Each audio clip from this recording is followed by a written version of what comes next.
200,000 subscribers. What? That is totally bananas. And that's why we got to celebrate.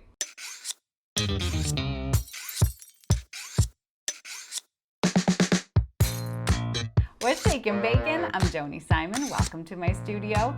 This is where I do food photography, and the goal here is to improve your food photography skills so you can feel confident behind the camera. And as you can tell, we are celebrating our 200,000 subscriber milestone here on The Bite Shot. So of course, a big thank you to all 200,000 of you who are hanging out here with me online, interested in food photography. It is an honor, it is a privilege. And so today I have made what I'm calling a celebration creation to celebrate our 200,000 subscriber milestone. If you remember, I've done little celebrations for all the other milestones. 100,000, we did the 100 cups of coffee and tea on the map of the world, and there was the 50mm cake, and the 25 wing roulette, and the 10-layer cake. So 200, I was like, all right, what are we gonna do? Well, one of my favorite things to photograph in the whole world is cupcakes. And I thought, okay, 200, I can make 200 mini cupcakes. And interestingly enough, it's only 3 boxes of cake mix because each box of cake mix makes 72 minis. So I ended up with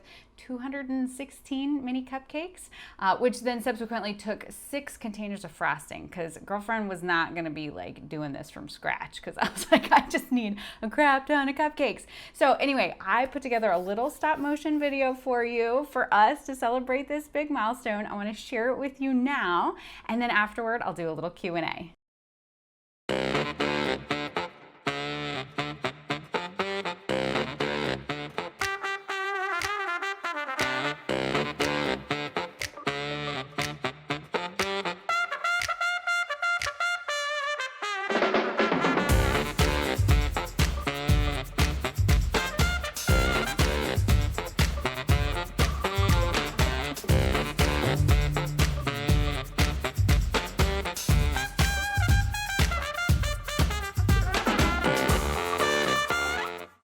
So all 30 seconds of that was around 675 frames, give or take. Some, I shot 675 frames.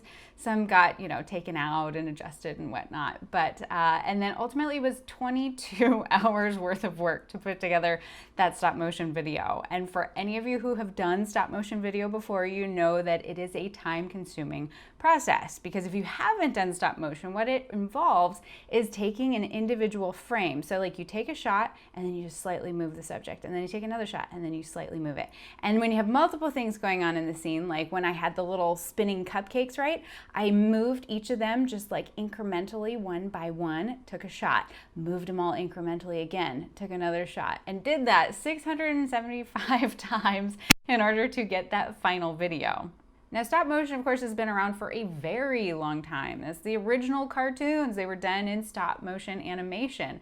And so it's really fun, though, that we still incorporate this same discipline in the world of photography today, and it can yield some really cool results. I personally really like stop motion animation as opposed to standard video, just because I think there's a playfulness, there's a storytelling element. You can do things with stop motion that you can't do as easily with video. And 2, because of the COVID-19 pandemic, I've not wanted to incorporate my hands because I haven't been able to get to a manicurist, and I'm not good at manicuring my own fingers. And so I'm trying to keep my hands out of the videos as much as possible. So I've really been spending a lot more time doing a lot more stop motion animation. I've learned a lot. And so I'm just going to answer a few Q&A. I posted some questions online, said, hey, what questions you guys have about stop motion? And I'm going to answer those here right now. So first question coming in off of Instagram, Brewing Reveries wants to know is, how do you plan the video and do you storyboard it? Yes, definitely, especially for this one, because this is definitely, more of a complex video. There's different takes going on, there's different scenes, different camera angles, and so I wanted to really think through that. And 2, I actually picked out the music before I planned and shot this video. So I was able to listen to the song, kind of pay attention to where are the beats, where are the different breaks, where can I create transitions and different actions. That really inspired me. And so for this particular video, here is the storyboard that I made. Pretty fun, right? So you can see I just folded the paper, and then each of these individual little blocks is kind of a different little scene that you see in that stop motion video. And so this kind of takes you then to just the idea of what's the story we're building with these cupcakes, right? Going from just, you know, the cupcakes without the frosting, and then we're adding the frosting, and then we've, you know, just got a couple cupcakes, and then it's starting to add more cupcakes and more cupcakes. And then all of a sudden, oh, here come the sprinkles, and then we add the sprinkles to those cupcakes. Remember that little scene where we had the 3 cupcakes and the sprinkles were falling across them in that action? So that's that little scene right there. And then the big scene with all the cupcakes. So having a good game plan really helped to ensure that I had a really fluid story, and that I also knew just as I was doing the shoots where I'm at, where I'm going next, and what I need to be doing. So next up, Lowe's Kitchen Co. wants to know what gear and what software are you using? Okay, there's a lot going on here, so brace yourselves for impact. Like I said, you do not need to start here. Like, my biggest suggestion is start with what you have and start capturing things, start understanding how stop motion works. That's where you get started and you get better. Because I remember the first stop motion I ever shared actually on the Bite Shot, and I heard from multiple people like, that's a terrible stop motion. I was like, thank you for your feedback. Clearly I have now improved, and I'll continue to improve, but you know, get started, start somewhere.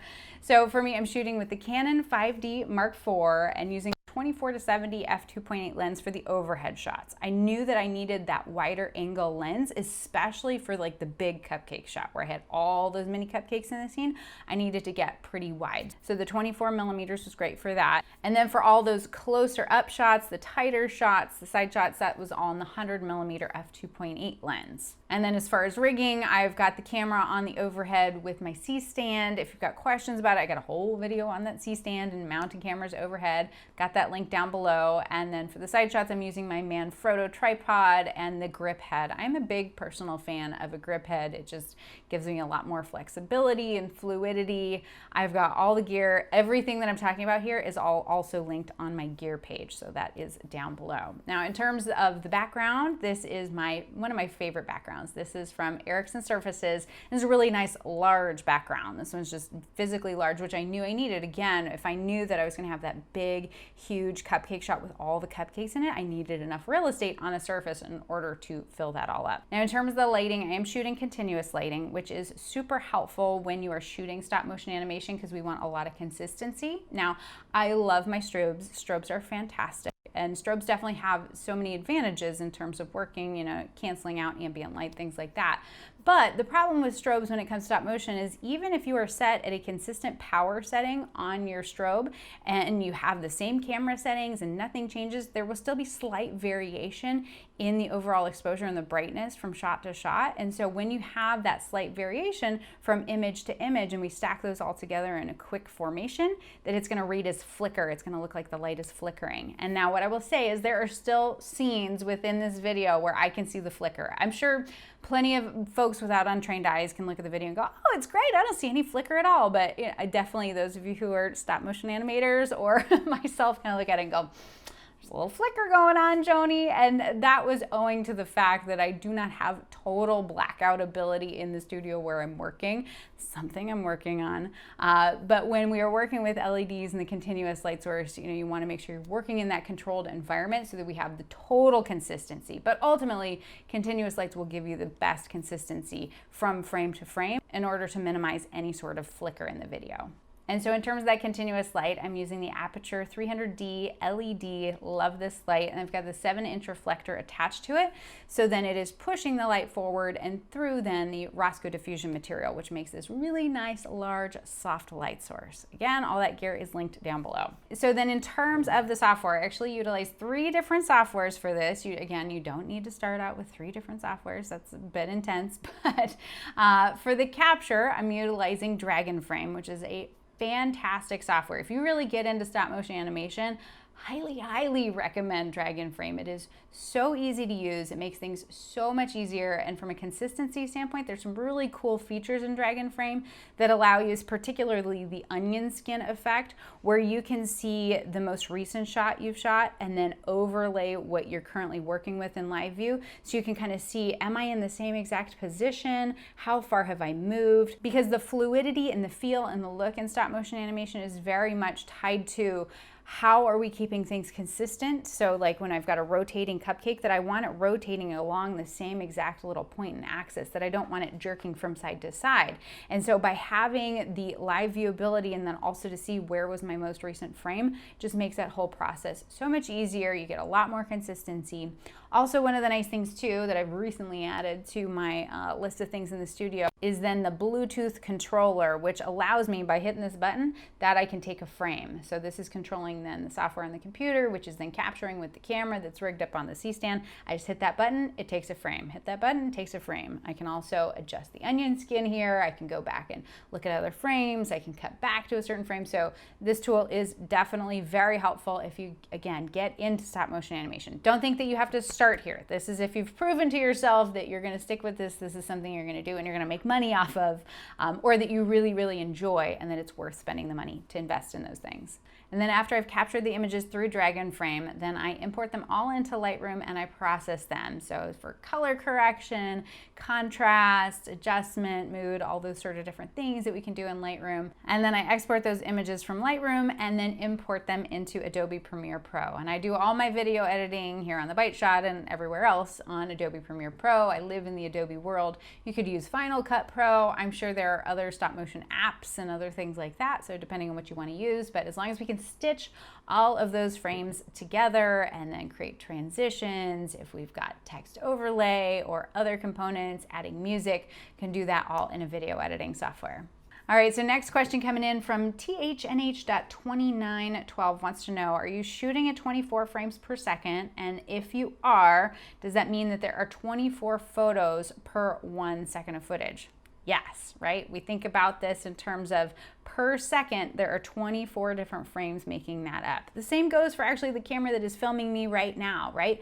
Per second of footage, there are 24 different individual images being snapped and strung together to create that fluid action, just like the little flip books back in elementary school, right? That if we've got 24 frames over the course of a second, it's going to give us a particular look. Now, one of the things that you can do is you can shoot that in ones or you can shoot that in twos. If we're shooting it in ones, that means that each of those 24 different frames in that second are a different action, that we take a shot, take a shot, take a shot. It's like movement, movement, movement, right, over those 24 frames. Or we can shoot it in twos, where we are capturing 2 frames of the same sort of action, right? Like I put the cupcake down and I take 2 shots and then I move it, 2 shots, move it, 2 shots. It's going to give you a slightly different look. And there are different times within this video that there are certain things that I am having for a duration of 1 frame. And then there are certain images that I drug out to 2 frames so that it is the same action for 2 frames and it gives me a slightly different look. It gives you kind of that 12 frames per second kind of look. So